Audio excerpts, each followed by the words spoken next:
Okay, I'm now looking at my final version of the poster, and rather than ask you to work through every step with me, I'm just going to verbally walk you through what I did to finish this off. So for one thing, I added this dark layer here. This is just again, a solid fill color layer here. And I just used that to kind of frame the whole image and focus our attention in the center.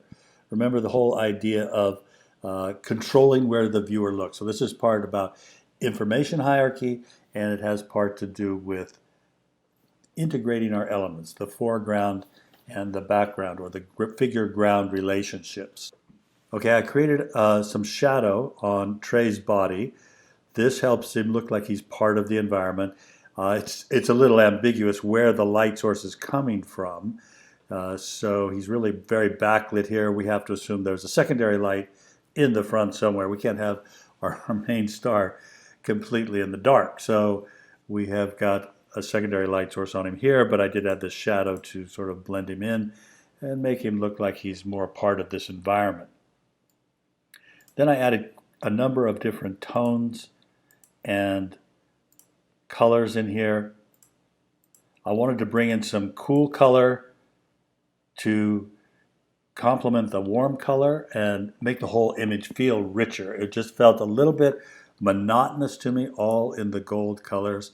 It is important with movie posters that you have a limited color palette generally, but in this case I wanted to have the contrast between the warm and cool colors. I think it makes the whole thing richer. All right, and then there is our typography. I started out just with some gold type, picking up the color from the sunset. I duplicated this layer and made a light version, which I then moved up slightly to give this an edge, a highlighted edge. This works better for me than doing the effect, the bevel and emboss effect. It feels crisper, cleaner. This layer is adding a shadow to the foreground type. So we're creating the impression that it's being illuminated by perhaps the sun in the background.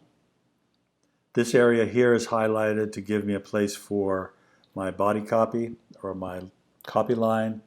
I handled the star's name a little bit differently, sort of blending it in with the background a little bit. We have to have some difference between the copy line and the star's name to set up a information hierarchy. So I think the lighting behind this typography makes it pop out and attracts attention to it. The fact that I've got this one in a lower contrast color and Tom is particularly lower contrast and blending in with the background, that makes that a secondary read to this, but it's still very legible. In this case, I've made my credit block quite low contrast, perhaps a little bit too low contrast, but since that is on a separate layer, I can simply make those modifications to the opacity and bring it back. So I am still missing my ratings bug and my production logos, so those would also be part of my non-negotiable.